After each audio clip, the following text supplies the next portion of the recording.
ఓం శ్రీమాత్రే నమః. అందరికీ నమస్కారం అండి. మీరు కోరుకున్న వాళ్ళు మీకు దూరం అయ్యారా? ఎంతో ప్రాణంగా ప్రేమించిన వాళ్ళు దూరం అయ్యారా? పెళ్ళికి ముందే కావచ్చు, లేదా పెళ్ళి తర్వాతే కావచ్చు, మీరు ఇష్టపడ్డ వాళ్ళు మళ్ళీ మీ సొంతం కావాలి, మీ వశం కావాలి, నా మార్గంలో వాళ్ళు ఉండాలి, నా చెప్పు చేతల్లో ఉండాలి అని మీరు అనుకుంటే, నేను చెప్పినటువంటి ఒక పరిహారం మీరు చేసినట్లయితే వాళ్ళు పూర్తిగా జీవితాంతం మీరు చెప్పినట్లుగా నడుచుకునే అవకాశం ఉంటుంది.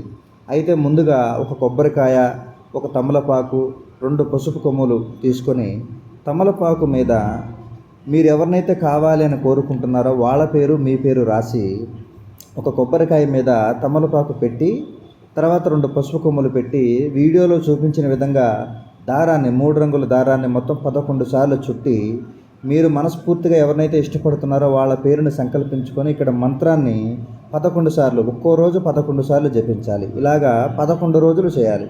ప్రతిరోజు ఆ కొబ్బరికాయని, తమలపాకుని, పసుపు కొమ్ములని తీసుకువెళ్ళి కాలువలో పడేసేయాలి. ఇలా 11 రోజులు చేసినట్లయితే మీరు కోరుకున్న వ్యక్తి మీ వశం అవుతాడు. ఓం శ్రీమాత్రే నమః.